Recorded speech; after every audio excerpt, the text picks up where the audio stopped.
So imagine waking up tomorrow morning and completely forgetting the difference between, like, good and bad, or up and down, or even, the difference between you and me. That sounds incredibly disorienting. Right. Like, you look at your hands, you look at the coffee cup on the table, or some stranger walking outside your window, and you register absolutely zero distinction between any of it. Yeah, most of us would definitely call that a massive psychological break. Exactly. You'd probably be rushed straight to a neurologist. Yeah. But the ancient text we are looking at today actually calls it the ultimate liberation. Which is quite the paradigm shift, to say the least. It really is. Today, we are looking directly through the eyes of a sage who claims that your deepest, most agonizing grief is simply, well, a massive case of mistaken identity. The Avadhuta Gita now reveals the vision of the liberated sage, seeing the world as pure consciousness, free from distinctions, and completely serene in the awareness of unity. It's a beautiful premise. It really is. And before we attempt to look through those eyes, I want to quickly invite you, our listener, to subscribe to the channel, leave a like, and share your own reflections in the comments as we navigate this incredibly strange terrain. Yeah, we really want to know how this vision lands with you. It's a lot to process. It is. So, welcome to today's deep dive. We are stepping into Chapter 5 of the Avadhuta Gita. And up to this point in our exploration, we've been discussing the philosophy of liberation. We've basically been studying the map. Right, but a map is fundamentally different from the actual territory itself. Exactly. In Chapter 5, the text just stops trying to persuade us. The Avadhuta, the fully liberated, enlightened being, simply opens his mouth and describes what reality actually looks like from the summit of absolute freedom. And it's a perspective completely devoid of opposites, which is wild. Yeah, and that shift from philosophy to direct description is honestly pretty jarring because human consciousness is practically built out of opposites, right?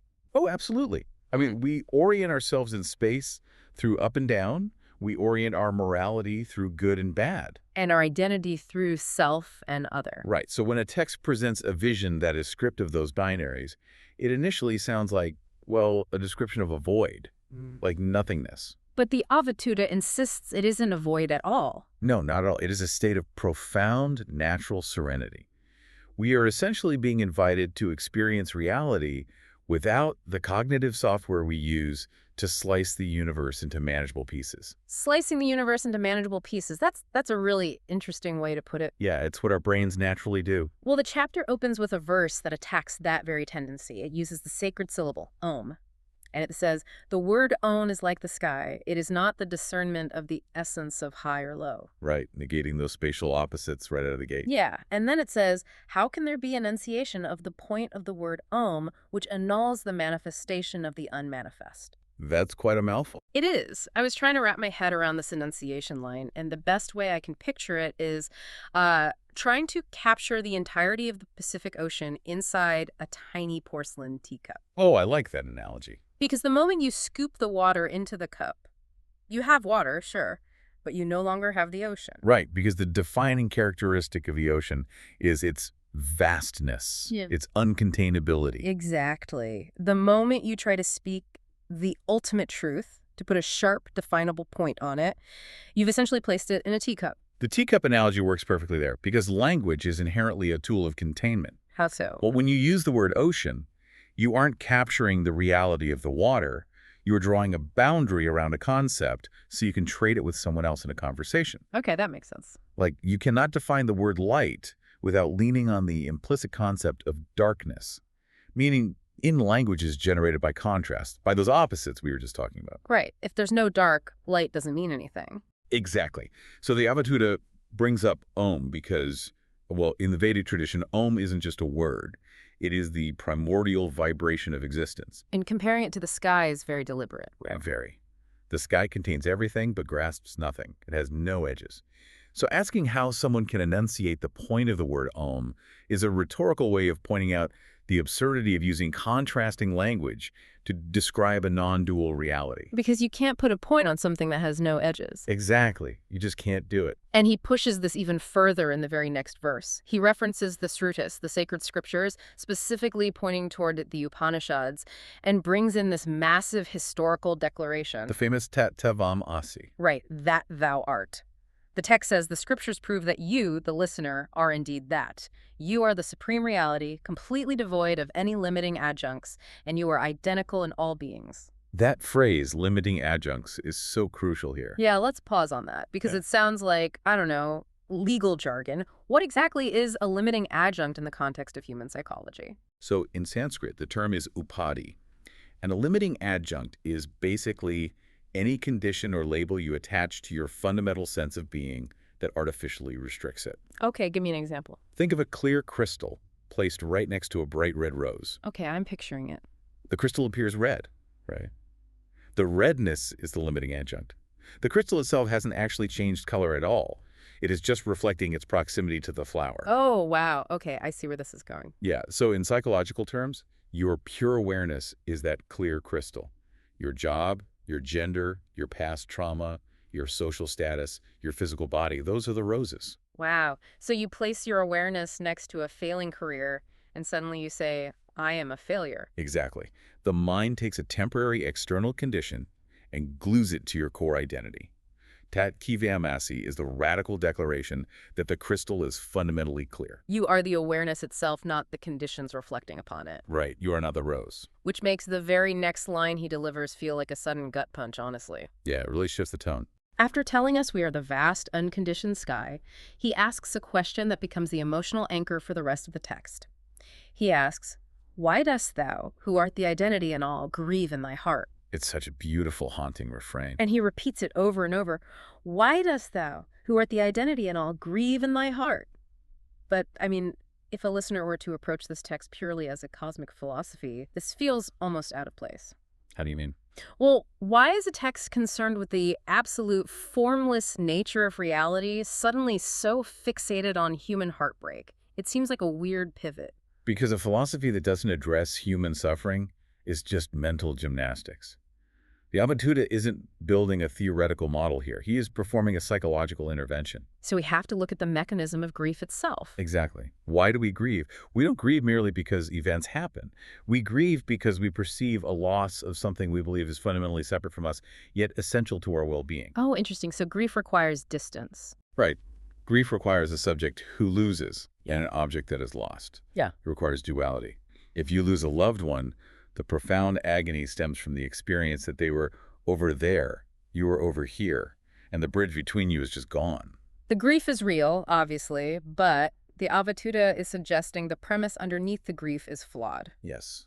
He's suggesting that the separation itself is an optical illusion of the mind. Because if you are the identity in all things, if the core essence looking out of your eyes is the exact same essence looking out of every other pair of eyes. And vibrating in every atom of the physical world. Right. Then nothing can ever truly be lost. The form changes, the wave crashes back into the ocean, but the ocean hasn't lost a single drop of water. That's a perfect way to look at it. He asks, why dost thou grieve in thy heart? Not to invalidate the feeling of grief, but to point out that the suffering relies on forgetting who you really are. Because the sorrow is absolutely real to the wave that thinks it's going to hit the shore and die. Right. But the Avadhuta is just trying to wake the wave up to the fact that it is the ocean. It was never just a wave. So, listener, here is a prompt for you to carry through the rest of this deep dive. I want you to listen closely for the Avadhuta's constant drumbeat that all appearances are Brahman pure consciousness. It's the foundation of the whole chapter. Because it is this specific realization, this dismantling of the boundary between you and everything else, that serves as the ultimate cure for the grief in the heart. But getting to that cure is pretty intense. Yeah, it really is. In verses 3 through 11, the text essentially takes a sledgehammer to the architecture of reality as we know it. He says there is no above and below, no within and without. Right. In verse 4, no cause and effect. Verse 5, no knowledge and ignorance. He even goes so far in verse 7 to say there is no short and long or round and angular. It's a complete dismantling of our conceptual framework. Right, but I understand the poetic nature of this, sure. Let's look at the evolutionary biology of the human brain, though. Our brains are survival machines. Oh, absolutely. They evolved precisely to measure things, like, is the tiger close or far? Is this berry toxic or safe? Is that cliff high or low? It's how we navigate the world. Exactly. Our entire experience of reality is built on this grid of distinctions. So, if we stop measuring, we die, don't we? Biologically, yes. The brain's measuring stick is a magnificent tool for navigating the physical environment. But the Avadhuta is diagnosing a glitch in how we use that tool. What kind of glitch? The problem arises when the measuring stick migrates from physical survival to psychological identity. Oh, I see. We don't just measure the cliff to avoid falling anymore. We measure our bank accounts against our neighbors to determine our worth. We measure our current emotional state against some idealized future state to determine our happiness. And that mechanism of comparison constantly generates a gap. Exactly. And in that gap between what is and what should be, psychological suffering breeds. That makes so much sense. So by systematically negating short and long and round and angular, the Avadhuta is essentially forcing the intellect into a corner. He is overloading the conceptual mind until it just gives up. If you completely withdraw the measuring stick, the mind has no framework to generate a judgment. And without judgment, there is no narrative of lack. Right. The mind falls silent. Okay, I follow the logic of silencing the mind. But I have a serious point of friction here. Let's hear it. It's one thing to say there's no cause and effect or pot and body while you are meditating on a secluded mountain, right? But we live in a relentless physical world, a world where causes absolutely do have effects. Yes, they do. If I don't pay my mortgage, the cause is non-payment, the effect is I lose my house. If I pretend there's no within and without and I just step off a balcony, gravity doesn't care about my non-dual realization. It will introduce my body to the pavement. Very quickly, yes. So how does anyone apply this vision practically without just, walking into traffic? The traffic argument. It's the most necessary hurdle in understanding non-dual texts, honestly. To clear it, we have to introduce the framework of relative reality versus absolute reality. Okay, break that down for me. Relative reality is the domain of physics, society, biology, and time. In relative reality, cause and effect are absolute laws. Gravity works. Mortgages must be paid. Right. The Avadhuta is not suggesting you adopt a state of psychotic delusion where you think a bus is a fluffy cloud. Well, that's a relief. Then what exactly is he negating when he says there is no cause and effect? He is speaking from the absolute perspective, the perspective of the screen upon which the movie of relative reality is playing. Okay, a movie screen. Yeah, think of a movie playing on a television. Within the plot of the movie, one character shoots a gun, and another character falls down. Cause and effect. The bullet caused the injury. Makes sense within the story. But if you walk up and literally touch the television screen, there is no bullet. There is no wound. There is only a shifting pattern of pixels emitting light. Oh, wow. The screen itself is completely untouched by the drama playing out upon it. So the Avadhuta is saying that your true nature is the screen. Exactly. The physical world, your body, the bus, the mortgage, they are the movie.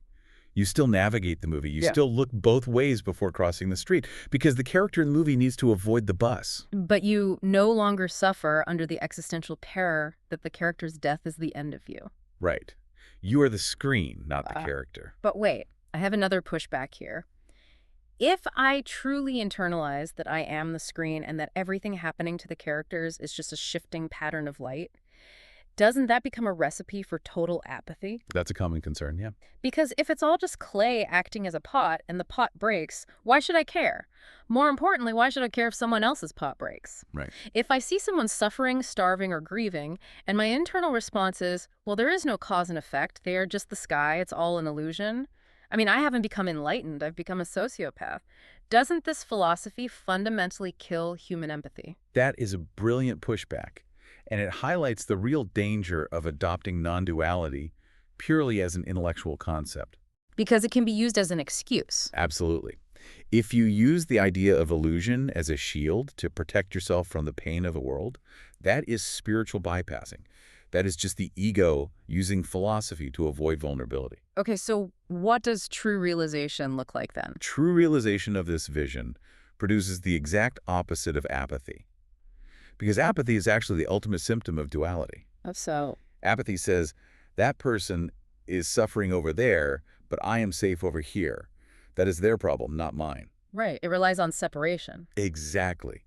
If you genuinely perceive the Avadhuta's vision, if you actually see that there is absolutely no boundary between you and the person starving on the street, then their hunger is literally your hunger. Their grief is your grief. Oh, wow. So you don't help them out of pity? No. You help them out of the exact same instinctual reflex that makes you pull your own hand away from a hot stove. You don't sit there and deliberate about pulling your hand away. Exactly. You just do it, because the hand is you. True non-duality births radical, effortless compassion, precisely because the illusion of the other has totally collapsed. It redefines empathy entirely. It's not feeling sorry for someone else, it's recognizing there is no someone else. That's exactly it. Which transitions perfectly into the next phase of the text, verses 12 through 25. The Avadhuta has dismantled the physical world and the laws of physics. Now, he turns his sights on the spiritual path itself. And this is where it gets deeply uncomfortable for anyone who identifies as a seeker. Yeah, big time. He says there is no bondage of good and evil qualities. In verse 19, he explicitly says there is no state of liberation, no virtue, and no vice. He says the self is devoid of day and night, dream, and deep sleep. He is systematically cutting the final safety net. What do you mean by safety net? Well, we often turn to spirituality to escape the anxiety of the physical world. We trade our pursuit of money or status for the pursuit of virtue, enlightenment, and liberation. Right, we just swap one goal for another. Exactly. We build entirely new identities around being spiritual. We track our meditation minutes on an app. We go to therapy to fix our attachment styles.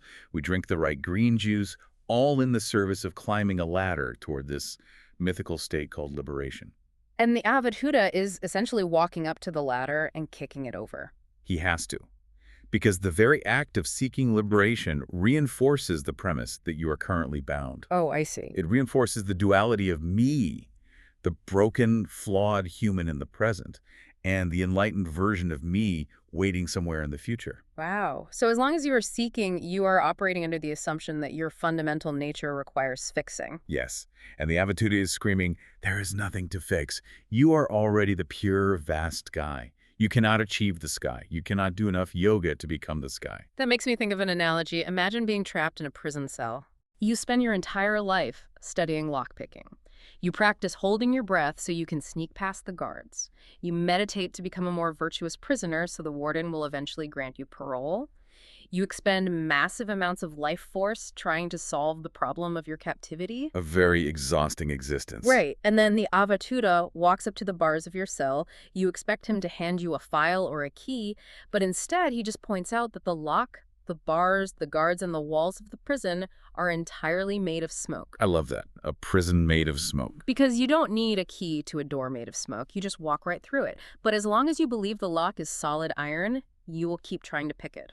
And the agonizing, endless effort of trying to pick a smoke lock is what we call spiritual seeking. That captures the tragedy of it perfectly. I mean, think about how exhausting modern life is.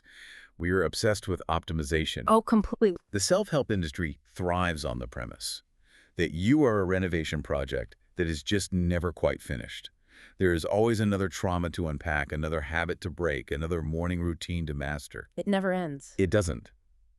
But the absolute rest offered by the Avadhuta's vision is the realization that the core of who you are, the awareness observing this messy human life, has never been damaged. It doesn't need a morning routine. Exactly. It doesn't need to be optimized. The effort drops away, not because you become lazy, but because you realize the project of perfecting the self is just a hallucination. That leads to our second listening prompt for you, the listener. As you reflect on your own life today, look at the areas where you are striving the hardest.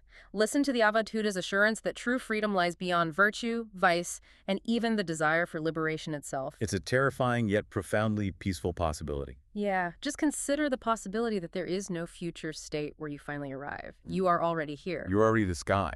But, I mean, if we don't have to fix the physical world, and we don't have to fix our spiritual state, what is left?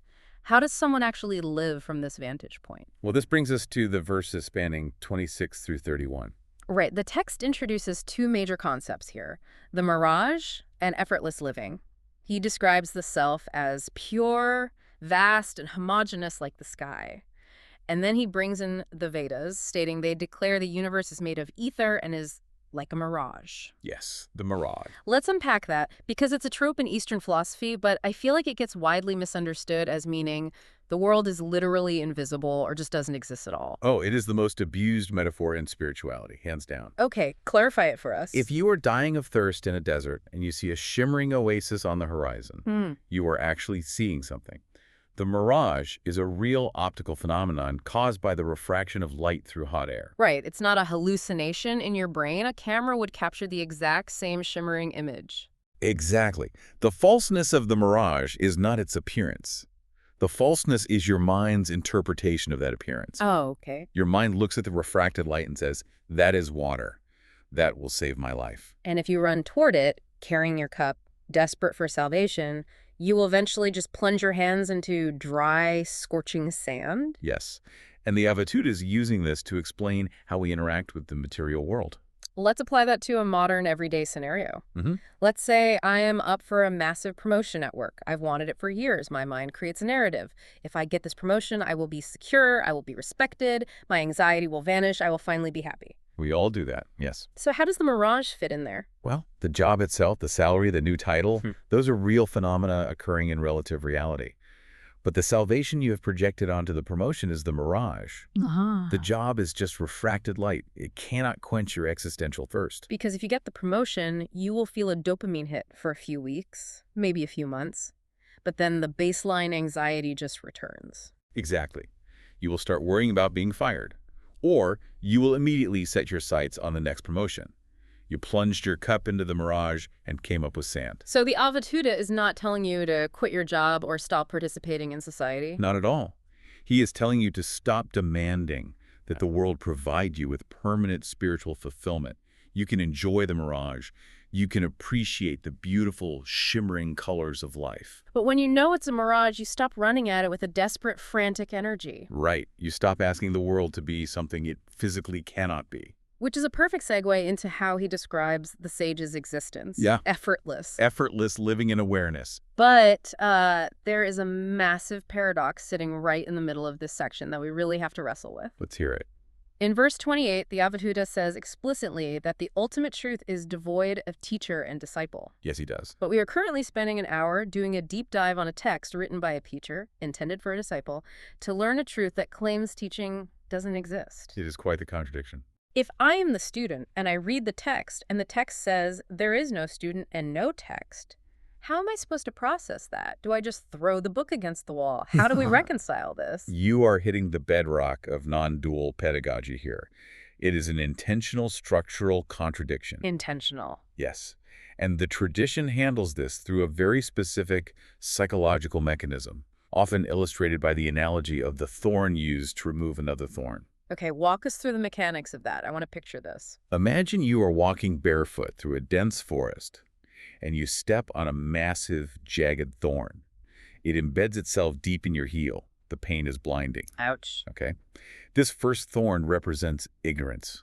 It represents the deeply ingrained beliefs in duality, the belief that you are a separate, vulnerable ego isolated in a hostile universe. And this belief causes agonizing psychological pain. Exactly. Now, you cannot just wish the thorn out of your foot. You can't just say there is no thorn while you are actively bleeding. Right, that would be spiritual bypassing again. Yes. So you look around the forest and you find a second thorn, a sharp, precise needle of wood. Okay, and the second thorn represents? It represents the teachings. It represents the Avadhuta Gita, the concepts of Brahman, the practices of meditation, the dynamic between a guru and a disciple. So you use the second thorn to dig into your own flesh and pry out the first one, which I imagine hurts in a completely different way. Oh, it does. Spiritual unlearning is incredibly painful. Dismantling the ego, letting go of your prized resentments, dropping your identity as a victim or a hero, that is the sharp pain of the second thorn doing its work. Yeah, that's not easy. But here is the crucial moment. After intense effort, the second thorn successfully dislodges the first thorn. The ignorance is removed. You see reality clearly. Oh, okay. Now, what do you do with the two thorns? Well, you don't put the second thorn in your pocket to keep forever. You toss them both into the bushes. Precisely. If you keep the second thorn and start worshiping it, if you become attached to the identity of being a spiritual disciple who reads the sacred texts, you have just replaced a worldly attachment with a spiritual attachment. Oh, man. So you still have a sharp object in your hand that you can use to poke other people who aren't as enlightened as you. That is exactly what happened. So the Avadhuta writes verse 28 as a sort of warning label on his own teaching. He is saying, use these words to remove the ignorance in your mind. But the moment you see the truth, drop my words, drop the concept of me as a teacher. Because in the absolute reality, there's only the one vast sky. Right. And a sky doesn't need a book to tell it how to be a sky. Wow. The text is beautifully designing its own obsolescence. It is literally begging you to outgrow it. It really is. Which leads to our third listening prompt. Take a moment today, listener, to examine your own life through the lens of effortless living. Where are you exerting a massive, exhausting amount of emotional effort? Where are you trying to physically restrain the clouds from moving across the sky? Where are you fighting the mirage, furious that it isn't giving you water? The Avadhuta lives effortlessly because he has recognized his nature as the sky. And the sky exerts 0 calories of energy to exist. It doesn't brace itself against a thunderstorm. It doesn't cling to a rainbow. It simply holds space for whatever weather passes through, remaining entirely unharmed by the friction within it.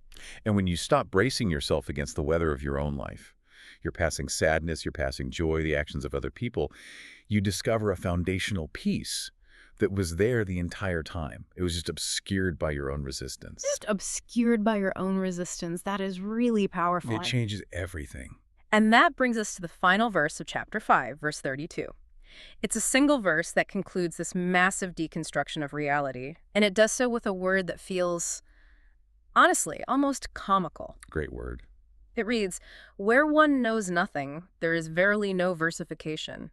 The supreme and free one, pure of thought, absorbed in the consciousness of the homogeneous being, prattles about the truth." Prattles. I mean, when you think of a supreme, enlightened, liberated master imparting the ultimate secrets of the cosmos, prattling is the last verb you expect. Yeah, you expect them to declare or proclaim or unveil. Exactly. Why prattle?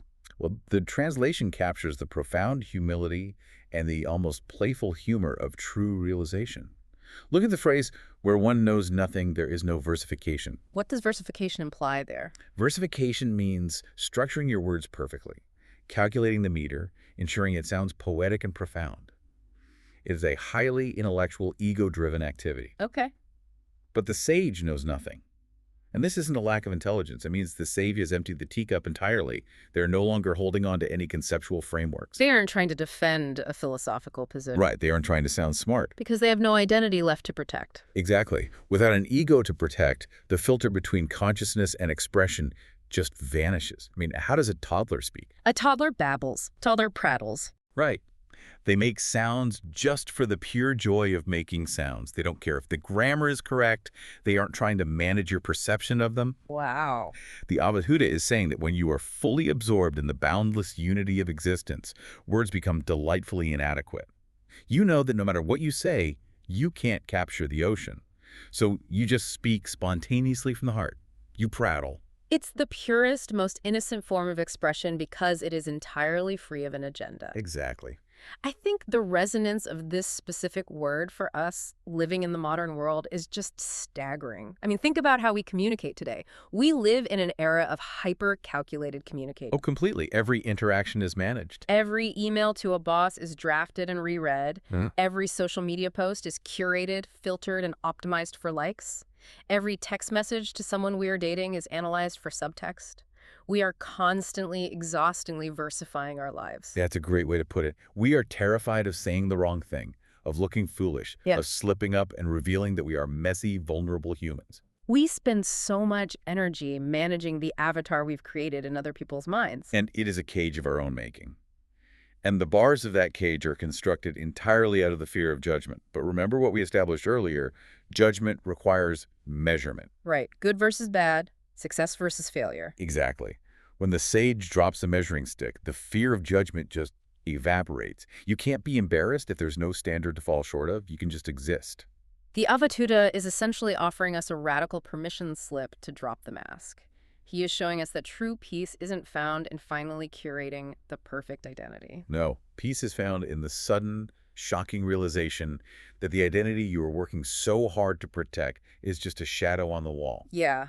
When you realize that you and the people you are so desperately trying to impress are fundamentally the exact same localized expressions of one unified consciousness, the need to perform just dies. You can just be. You can prattle. The heavy burden of separation falls away. You stop acting like a fragment and you begin resting as the whole. It's beautiful. So let's pull all of these threads together.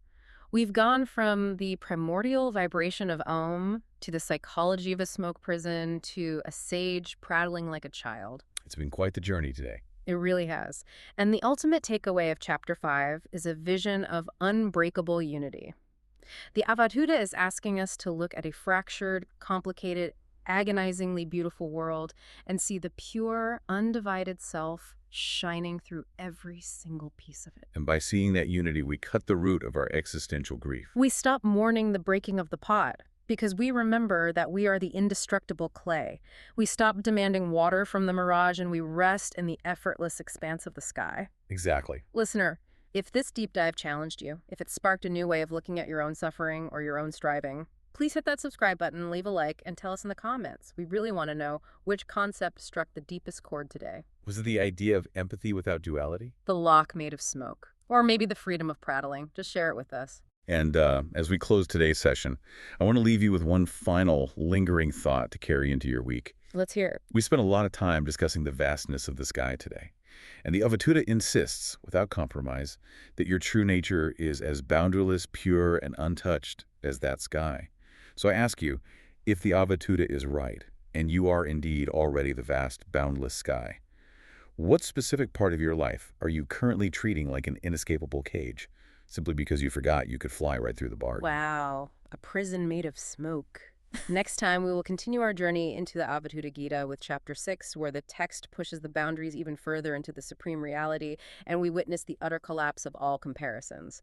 You won't want to miss it. Until then, remember the sky. Take care.